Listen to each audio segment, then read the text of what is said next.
Hi guys, so in this video we're going to have a little bit of an investigation of Act 3, Scene 2.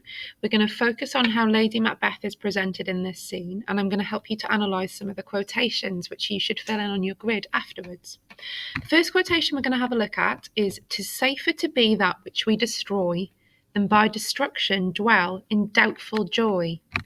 She's saying it would be better to be the one who is destroyed, essentially the person who is murdered, rather than the person who carries out the act, because you are constantly going to be in a state of anxiety and worry about the discovery of what you've done.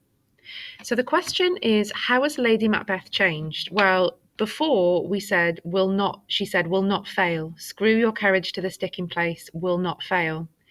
And here she becomes much more doubtful. She starts to wonder whether by killing Duncan, they have destroyed their own sort of mental peace to the extent that it wasn't worth doing, that it's almost better to be dead than it would be to suffer what they're suffering. Okay, the second quote, let's have a look. "Things without all remedy should be without regard." I'm just going to turn my light back on. It's turned off automatically.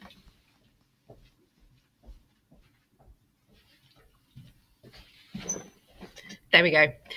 "Things without all remedy should be without regard. What's done is done."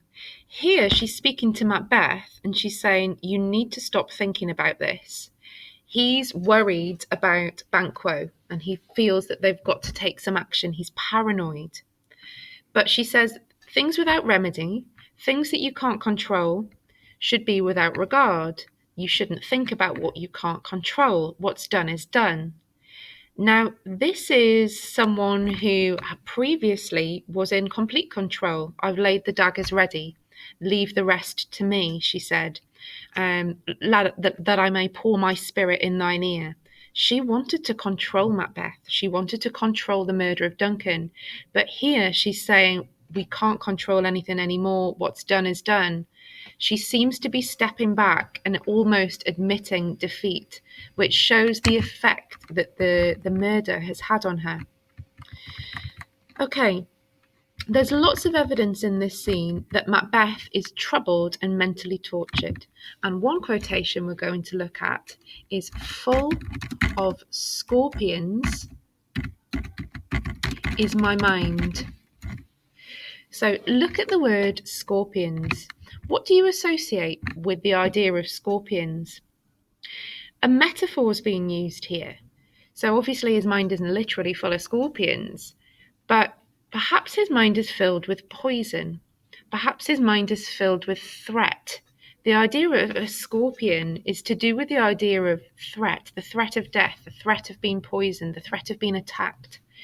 It is a symbol of his paranoia. How does Macbeth mirror Lady Macbeth in Act 1 and Act 2, Scene 2? Look at how he speaks to her. Well, for a start, he has lots more to say.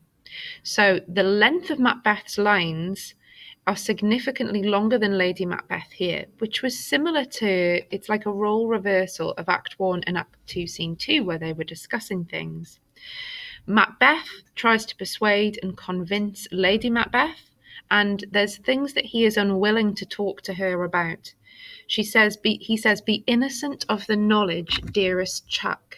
Be innocent of the knowledge. Now, this is very different to the Lady Macbeth and Macbeth dynamic that we had earlier in the play, because it was Lady Macbeth who was leading discussion of the murder. But here, Macbeth is now trying to, he's not involving her in his decision making, which shows a real change in their relationship. We have a lot of supernatural imagery used by Macbeth in this scene as well, especially when he is describing the murder of Banquo. What I'd like you to do is to look carefully at that bit in the scene and list here some of the supernatural imagery or any words to do with evil or darkness that he increasingly starts to use as the play progresses, and note them down here.